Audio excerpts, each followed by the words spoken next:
निर्माण, जल संसाधन, भवन निर्माण, बिजली विभाग या अन्य विभाग में लगभग 75,000, मैं आंकड़ा गिना दूं, 75,000 जूनियर इंजीनियरों की जरूरत है।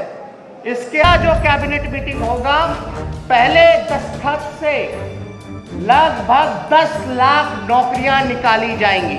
जितनी भी नौकरियां राष्ट्रीय जनता दल जो वादा कर रही है, जो देगी पहले कैबिनेट में, ये सरकारी नौकरियां हैं और स्थायी नौकरियां हैं। बिहार के नौजवानों, युवाओं से ये कहना चाहता हूं कि राष्ट्रीय जनता दल को मौका मिलेगा, जब सरकार बनेगी तो पहला कैबिनेट मीटिंग जो होगा, पहला जो कैबिनेट मीटिंग होगा, पहले दस्तखत से लगभग 10 लाख नौकरियां निकाली जाएंगी।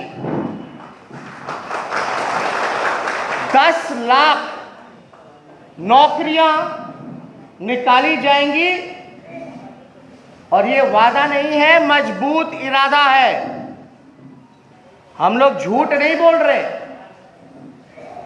झूठ बोलने वालों को लोगों ने देखा है, जाना है। एक साल में 2 करोड़ रोजगार देने की बात कही जा रही थी। दूसरी तरफ 15 साल में जिन लोगों ने सत्ता में राज किया, बिहार को कंगाल बना दिया। एक बिहारी पर लगभग 37,000 रुपए का कर्ज हो चुका है। 12.5 करोड़ की आबादी है। बिहार पर भार हो चुका है। इसलिए हम सब लोग इस चीज को लेकर के गंभीर थे।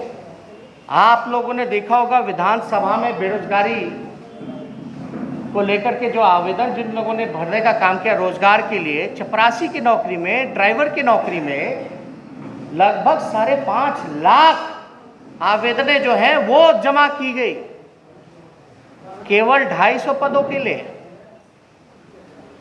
हमने एक और आंकड़ा आप लोगों के सामने बोला था और नीतीश कुमार जी से पूछा था कि भाई पुलिस डिपार्टमेंट, शिक्षा डिपार्टमेंट और आपका जो स्वास्थ्य डिपार्टमेंट है, उसमें लगभग 4.5 लाख नौकरियां रिक्त पड़ी हैं। अब आप लोग सब लोग सोच रहे हैं कि नौकरियां हम कहां से देंगे, कैसे देंगे, लेकिन कोई ये सवाल नहीं पूछता कि नीतीश कुमार जी पैसा कहां से देंगे।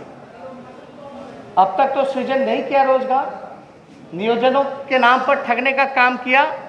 और ये जितनी भी नौकरियां राष्ट्रीय जनता दल जो वादा कर रही है, जो देगी पहले कैबिनेट में, ये सरकारी नौकरियां हैं और स्थायी नौकरियां हैं।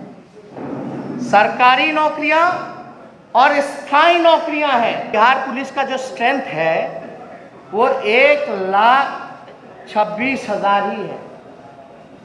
सोचिए, 12.5 करोड़ की आबादी और पुलिसकर्मी कितने, 1,26,000 है केवल। और नीतीश कुमार जी बोलते हैं कि लॉ एंड ऑर्डर को दुरुस्त कर दिए हैं। नीतीश जी, ये हर 4 घंटे पे बलात्कार होता है, हर 5 घंटे पे हत्या होती है। हम जब 15 में थे, 18 महीने आंकड़ा निकाल लीजिए एनसीआरबी का, और आप एनडीए का आंकड़ा निकाल लीजिए 2015 के 18 महीने के बाद का, तो अपराध तो बढ़ गया डबल इंजन की सरकार में। आप एनसीआरबी का आंकड़ा निकालिए, अपराध बढ़ने का कारण क्या है? 1 लाख पे अगर 77 पुलिसकर्मी रहेगा तो आप कितनी उम्मीद लगा सकते हैं पुलिस से कि वो अपराध को कंट्रोल कर सके? तो आपको हम बता दें, टोटल स्ट्रेंथ जो है, आप लोग पीछे हटिए, तो पीछे 66% पथ निर्माण के अलावा जितने लिपिकों हैं, सहायक हैं, चपरासी हैं, ये मिलाकर के लगभग जो 2 लाख पद भरने की आवश्यकता है, जो सपोर्टिंग स्टाफ होगा, जिसकी जरूरत पड़ेगी, इनका जो है लगभग आवश्यकता 2 लाख का है। तो ये सारा कुल आंकड़ा मिला करके टोटल जो है वो 10 लाख का बनता है। इसमें हम डिटेल में आप लोगों को प्रेस रिलीज भी व्हाट्सएप पे हम आप लोगों के भेज देंगे, जिसमें कि आप लोग आंकड़े सही रूप से देख सकिएगा।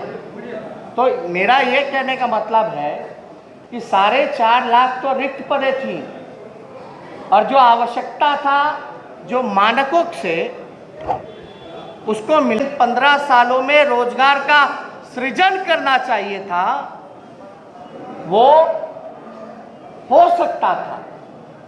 10 लाख स्थायी नौकरियां, सरकारी नौकरियां दी जा सकती थी, लेकिन नीतीश कुमार जी और इस डबल इंजन की सरकार ने नौकरियां नहीं दी। और हम आपको बता दें एक और बात, ये 10 लाख नौकरियां पहले कैबिनेट के पहले कलम से जो निकलेगा, यानी 2 महीने बाद ये सारे पदों को भरने की कवायद शुरू कर दी जाएगी। बिहार के नौजवानों को ये पदें जो हैं 2 महीने बाद ये भरने की शुरुआत कर दी जाएगी। और दूसरी महत्वपूर्ण बातें, ये केवल सरकारी सेक्टर है। जो बेरोजगार होकर के जो कृषि में काम कर रहे थे, किसान का काम कर रहे थे, अब इस बिल के बाद उनकी भी रोजी रोटी पर इन सरकार ने आफत लाने का काम किया। ये केवल सरकारी स्थायी नौकरियों के बारे में हमने जिक्र किया है। इसके अलावा भी जब कारखाने लगेंगे, इन्वेस्टमेंट आएगा, आईटी पार्क लगेगा, फूड प्रोसेसिंग यूनिट लगेगा, टूरिज्म में व्यापक सुधार होगा, पर्यटक आएंगे, रोजगार के अवसर, बिजनेस के अवसर, वो व्यापक रूप से रोजगार जो है सृजन का एक बड़ा माध्यम होगा। खेल कूद जगत, सारी चीजों को अगर देखेंगे, और जितना अनऑर्गेनाइज सेक्टर है जो सरकार की गलत नीतियों के कारण उसको तबाह कर दिया गया, उन सारी चीजों का जल्दी ही हम आप लोगों के सामने ब्लूप्रिंट, विजन कि उन अनऑर्गेनाइज सेक्टर में हम कैसे काम करेंगे, वहां हम रोजगार कैसे उपलब्ध करेंगे। तो आप समझ सकते हैं कि अगर हम लोगों को मौका मिलेगा तो हमारी पहली प्रायोरिटी होगी कि बेरोजगारों को हम लोग स्थायी नौकरी, रोजगार देने का काम करें।